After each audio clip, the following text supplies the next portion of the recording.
Chaque année, entre 5 et 10% des étudiants en études supérieures intègrent le programme Erasmus+, un pourcentage insuffisant pour l'Union européenne qui souhaite atteindre les 20% d'étudiants intégrant le programme. Des étudiants, mais pas que, à travers le programme Erasmus+, l'Union européenne invite tous les citoyens à voyager en Europe. Néanmoins, de nombreux citoyens ne comprennent pas l'intérêt de partir à l'étranger pour, par exemple, effectuer un stage. Réponse de Marie-Raphaëlle Minier, elle est manager au Centre Europe Direct des Yvelines. Les jeunes qui effectuent une mobilité en Europe, déjà, ça leur permet la découverte, tout simplement, de l'espace européen, de nouvelles cultures, de nouvelles conditions de travail. Et pour les jeunes que nous, on envoie à la Maison de l'Europe des Yvelines, c'est vraiment une opportunité professionnelle, un tremplin, un retour à la vie active et aux études. Le programme Erasmus+, est vraiment inclusif, se veut inclusif. C'est pour ça qu'on avait ajouté un plus à la fin d'Erasmus, puisqu'il concerne également les étudiants en lycée professionnel, les demandeurs d'emploi, sans condition d'âge, sans restriction en fait.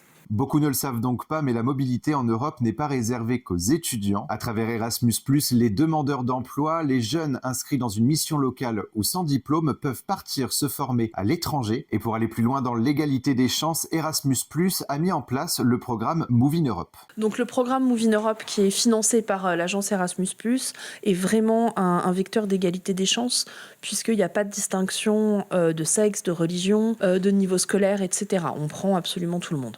À travers Move in Europe, les jeunes peuvent par exemple effectuer un stage de 8 à 16 semaines dans une entreprise européenne afin notamment d'acquérir de nouvelles compétences linguistiques. Autre point positif, acquérir plus d'autonomie et d'adaptabilité à l'emploi. On sait qu'il y a des millions maintenant d'étudiants et d'autres personnes qui sont partis.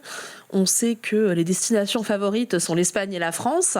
Mais à notre échelle, à nous, à la Maison de l'Europe des Yvelines, c'est quand même jusqu'à assez récemment, presque une vingtaine de jeunes accompagnés chaque année pendant plus de 10 ans. Et ce sont des jeunes qui ont utilisé cette expérience pour rebondir par la suite. Donc c'est un bilan très positif. En 2023, un peu plus de 139 000 mobilités ont été financées par Erasmus+, au départ de la France, pour un budget de 269 millions d'euros.